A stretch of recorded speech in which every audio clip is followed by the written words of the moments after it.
My name is Sarah Hale, and what I'm about to tell you is the worst thing I have ever done. On Mother's Day, I begged something that should never have answered me. I wanted my son back. I wanted one more laugh, one more bedtime story, one more chance to hold him in my arms. And somehow, I got my wish. But some wishes should never come true. Before all of this, I was just a mother. My husband died 3 years earlier, and Tyler, my 5-year-old son, was all I had left in this world. He was my family, my reason to keep going, my reason to wake up every morning. The sound of his laughter was the only thing that made this house feel alive, and I loved him more than life itself. Then the doctors gave me the news that shattered my world.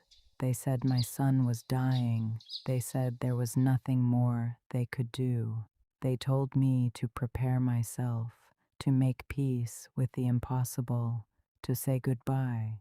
But how does a mother say goodbye to her child? How do you kiss your son goodnight, knowing it might be the last time? I couldn't do it. I refused. Maybe that was my first mistake.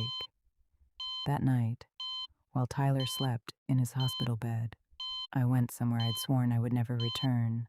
The forest beyond Hollow Creek, the place the old people in town warned us about when we were children. They said strange things lived there. They said the dead never truly rested beneath those trees.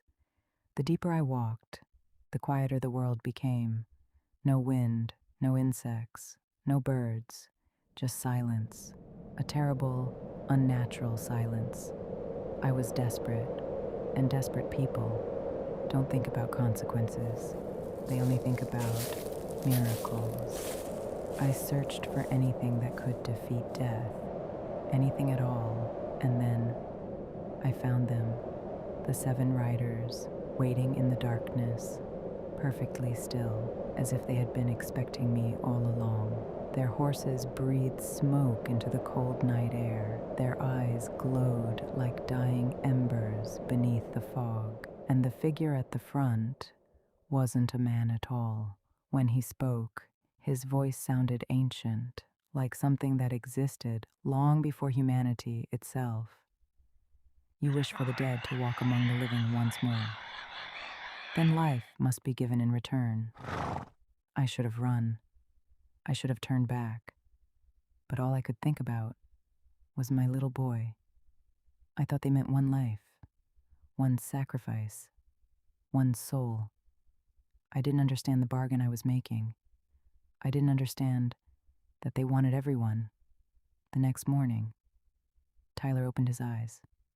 For weeks, he'd been too weak to speak, too weak to smile. But that morning, he looked at me, and he smiled. Then he whispered, "Mom." In that moment, my heart came back to life.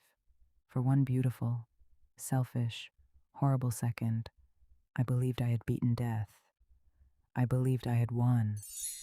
Then I looked outside. The streets were empty. The houses were silent.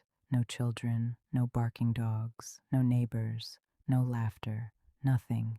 Cars sat abandoned in driveways. Front doors hung open. Breakfast remained untouched on kitchen tables. 212 people, gone, vanished without a trace. And deep inside, I already knew why. At first, I told myself it didn't matter.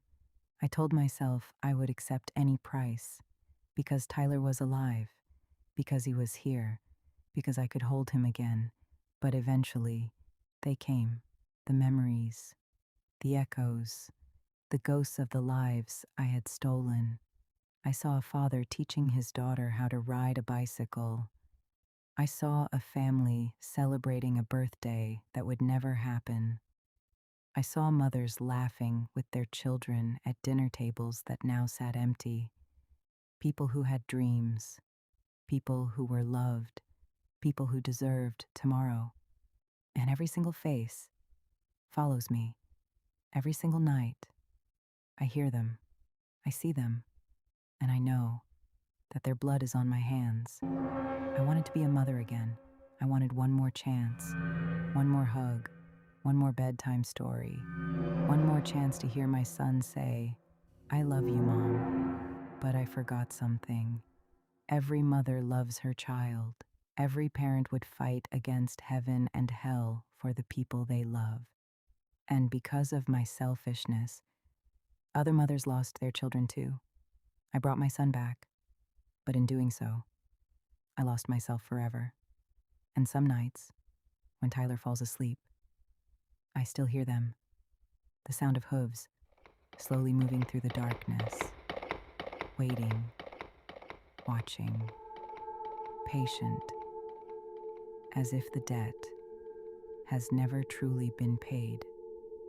Every mother would do anything for her child, but would you have made the same choice? Tell me below.